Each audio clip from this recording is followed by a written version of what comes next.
Today I'll be reviewing a book called Colors of Nature, Botanical Painting by Sandrine Maugy, and I believe she is a French artist, and she's written a beautiful book about botanical painting. And one of the reasons I like botanical painting books, I've said this before about Billy Shoal's books, is that botanical painters are very exact. So if you want to learn how to paint beautifully and with detail in watercolor, even if you're painting people or illustrations or fantasy illustration or children's book illustration, it doesn't matter. The botanical painters I've found are where you want to go because they will teach you how to paint in detail with watercolor.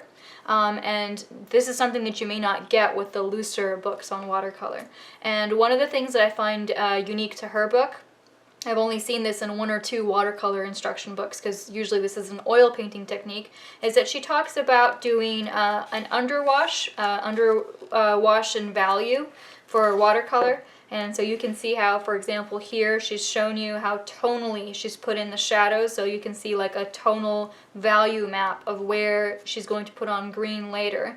And this is called the grisaille, and what you end up doing is you have this tonal underwash that is a map to what you were painting later, and usually this happens in black or sepia or some other color in oil paintings, but it's not typically done in watercolor. But if you do it in watercolor, it has the ability to give you extremely detailed paintings, and that's really the secret to having detailed paintings, is if you have layers. Let's look at another example of where she does this. So you can see that she's talking about all the different colors. She goes through the colors spectrally and shows you different painting examples. But for example, you can see again here where she has this painting and she's shown you a tonal map, and you can do this with a water-soluble graphite pencil or with ink or with watercolor, and then you can come back over it and paint that, and you've got these built-in shadows that happen as a result, and it makes for a beautiful end result, and it looks much more realistic. The second thing I really like about this book is that I'm very environmentally aware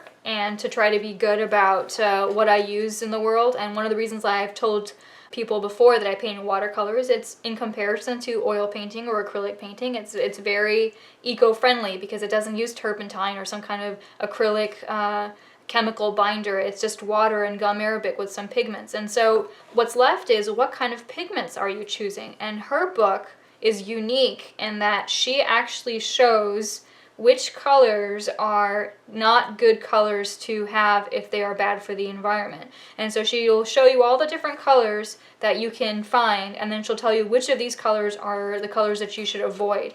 And she also gives you characteristics of all the different paints. She'll tell you the light, fastest, transparency, granulation, staining. People ask me about these all the time, and I tell them, well, you can test this on a little scrap of paper and see that I like the way she talks about doing an underwash that's tonal, so that you can know how to make your final painting more full-bodied and more realistic. And this is something that a lot of other painters gloss over or completely omit. And I also like that she talks about the environmental awareness of choosing certain colors and avoiding others. And I also like her painting style, and it's a beautiful book. So I would recommend this book called Colors of Nature by Sandrine Maugy.